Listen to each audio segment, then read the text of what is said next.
It's a fair question. You hear the song, you know the man, you think of rock and roll. A guitar, a bass, drums, a guy shaking his hips, so why all the extra noise? Why the violins, the trumpets, the giant choir? It feels like overkill for what should be a straightforward song. But the answer is simple. It wasn't a simple rock song, not even close.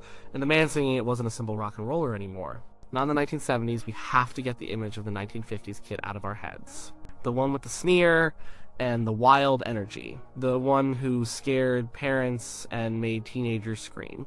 That guy was long gone. The man on the Las Vegas stage was different. He was a monument. He was an institution. He was wearing a white jumpsuit covered in jewels, a cape slung over his shoulders. He looked less like a musician and more like a king. And a king needs a court. He needs a grand sound, but even that is just scratching the surface. The real reason for the orchestra lies inside the song itself. It's easy to miss if you're not listening closely. It's easy to let the big swelling music wash over you and just hear it as one grand patriotic statement. But it's not one song. It's three. Three separate pieces of American history, stitched together to make something new. And each piece carries so much weight, so much history, that a little rock band would just collapse under the load. You need an orchestra to carry that kind of weight. Let's break it down. Forget the title for a minute. Just listen to the performance. How does it start? It starts quietly. It's just a single instrument, a flute, playing a simple, familiar melody. It's a gentle sound, almost like a folk tune. It sounds nostalgic. It sounds like a memory of a time gone by. The melody is Dixie. Now, we have to talk about Dixie. Today, it's a loaded song. For many, it represents the Confederacy, slavery, and a painful part of American history. And it does. It was the unofficial anthem of the Confederate States of America. It was played at the inauguration of Jefferson Davis. It was a battle cry. But for a Southerner like Elvis, born in Tupelo, Mississippi, it was more complicated than that. It was also just a song from home. It was a part of the cultural wallpaper of his childhood. It represented a sense of place, a love for the South, separate from its politics. He wasn't singing it as a political statement of rebellion. He was singing it as a song of heritage, a song of memory. A quiet, almost mournful look back at a part of his identity. To do that, it couldn't be a raucous, loud thing. It had to be delicate. It had to be presented gently, like a fragile memory. A flute, some soft strings from the orchestra, it sets a scene of quiet reflection. A rock band can't do that. A distorted guitar can't give you that kind of delicate nostalgia. You need the tools of an orchestra. Then the mood shifts. The beat comes in. The drums start a slow, steady, marching rhythm. The brass section begins to stir. And he starts singing about truth marching on. The song is the battle hymn to the Republic. This is the other side of the coin. If Dixie was the song of the South, this was the song of the North. The anthem of the Union Army. It's a powerful, righteous, religious song.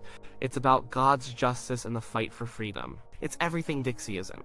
So right there, in the first 2 minutes, Elvis has presented the entire American Civil War on stage. He's presented the two warring sides back to back. One is quiet and personal, the other is loud and public. One is about looking back, the other is about marching forward. This is not a simple idea. This is a profound, deeply complex statement about American identity. He's holding two opposing ideas in his hands at the same time. The orchestra is essential here. It creates the contrast. The soft strings of Dixie give way to the powerful martial brass of the battle hymn. The music tells the story of the conflict. It builds the tension. It shows you the two sides, not just through the lyrics, but through the sound. The orchestra becomes the battlefield. And this is where Elvis, the artist, comes in. He wasn't just singing songs, he was interpreting them. He was a master stylist. He knew how to use his voice to convey emotion. When he sings the Dixie part, his voice is soft, almost a whisper. When the battle hymn part kicks in, his voice gets bigger, stronger. It fills the room. He's embodying both sides of this conflict, but he's not just presenting the conflict. He's trying to resolve it. And that's where the third song comes in. After the power of the battle hymn, the music softens again.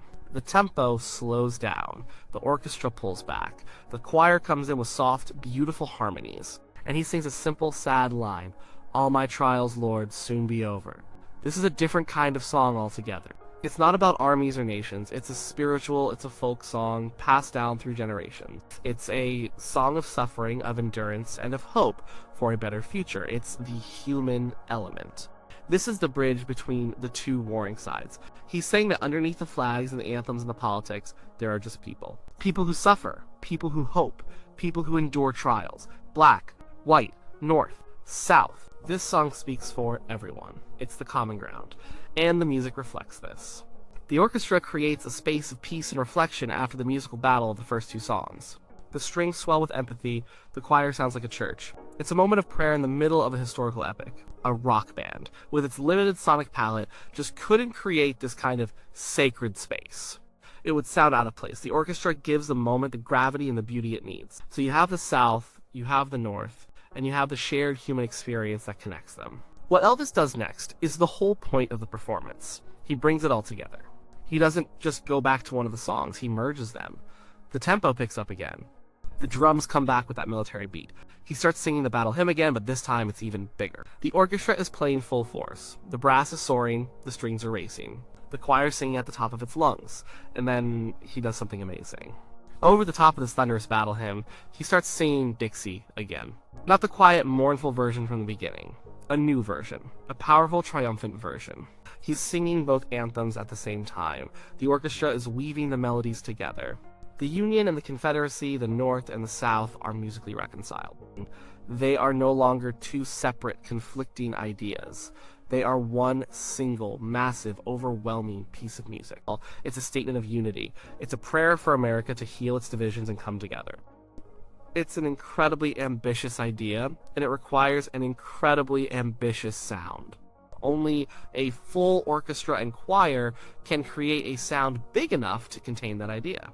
You need every instrument. You need the power of the brass, the emotion of the strings, the thunder of the percussion, and the human spirit of the choir. It's the sound of a nation coming together. And then comes the finale. The music gets bigger and bigger. It builds to a massive crescendo. He holds a long, powerful note. His voice, at its absolute peak of strength and control, soars over everything. The drummer plays a furious, rolling fill. The orchestra and choir hit a final, crashing chord. And then silence. It's pure theater. It's opera. It's designed to leave the audience breathless. It's a display of sheer vocal and musical power. That kind of ending, that kind of drama, is the language of the symphony hall, not the rock club. So, why the orchestra? Because Elvis wasn't singing a rock song. He was telling the story of America. He was conducting a public healing session. He was trying to take the most painful chapter in his country's history and turn it into a moment of unity and triumph. That's a heavy lift. That's not a job for a guitar and bass, that's a job for 60 musicians and a dozen singers. We also have to remember who he was at that point in his life. He was the biggest star in the world, performing in the biggest showrooms in Las Vegas. The whole point of a Vegas show is spectacle. It's about being larger than life. Everything had to be big. The stage was big, the lights were big, his costumes were big. The sound had to be big too. An orchestra was part of the uniform. Frank Sinatra had an orchestra. Tom Jones had an orchestra. It was the sound of success. It was the sound of a serious adult entertainer, not a rebellious kid. And his own musical tastes had grown. He loved rock and roll, of course, but he also loved gospel music. He loved country music, and he adored opera. One of his biggest idols was the tenor Mario Lanza. He listened to those powerful, dramatic voices, and he wanted to sing like that. His own voice had matured into an incredibly powerful and versatile instrument. It was a rich, booming baritone that could handle huge, dramatic songs. The orchestra gave him the canvas he needed to paint with that voice. It allowed him to explore the full range of his talent, from a tender whisper to a full-throated roar. The TCB band, his core rock group, was phenomenal. They were tight, they were powerful, they could rock harder than anyone. But they couldn't give him the color, the texture, and the epic scale that this particular piece of music demanded. Think about the context of the times. The early 1970s. America was a mess. The Vietnam War was raging and tearing the country apart. There were protests, riots. The optimism of the 60s had curdled into cynicism and anger. The country felt broken, and here comes Elvis, the ultimate symbol of the American dream. A poor boy from Mississippi who became king. And he gets on stage and he sings this song. He acknowledges the division, the old wounds of the Civil War that were still reflected in the current conflict. He offers a prayer for the suffering to end. And then he creates a vision of unity, a sound so big and powerful that it seems like it could actually mend the broken pieces. It was a deeply patriotic act, but not a simple flag-waving patriotism. It was a complicated, painful, and ultimately hopeful patriotism. It was a Southerner acknowledging the sins of the past while claiming the promise of the future. It was a peacemaking gesture from one of the most famous men on earth. For a statement that big, you need a big sound. You need the gravitas of a symphony orchestra. If he had tried to do it with just a rock band, it would have felt smaller. It might have even felt disrespectful to the weight of the material. Imagine trying to convey the history of Dixie and the Battle Hymn with a fuzzed out guitar. It just wouldn't work. The music had to match the ambition of the idea, the performance was a piece of musical theater, and the orchestra was the set, the lighting, and the entire supporting cast. It's about layers. A rock band gives you a few layers: guitar, bass, drums, vocals. An orchestra gives you dozens. You have the violins playing one part, the cellos playing another. You have the French horns adding warmth, the trumpets adding punch, the woodwinds adding color, the choir adding a human texture that no instrument can replicate. The arranger, Mickey Newberry, who first put the 3 songs together, and the people who arranged it for Elvis's stage show, understood this. They used all those layers to tell a story. The quiet flute at the beginning sets a scene of the past. The military snare drum signals a call to arms. The swelling strings represent a wave of emotion.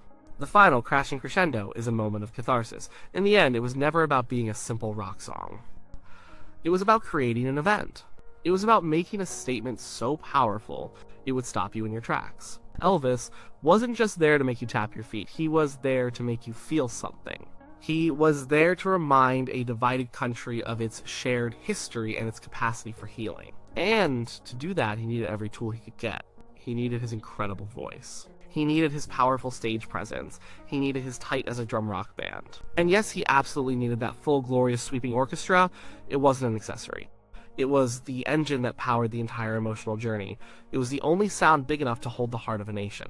The song was called An American Trilogy.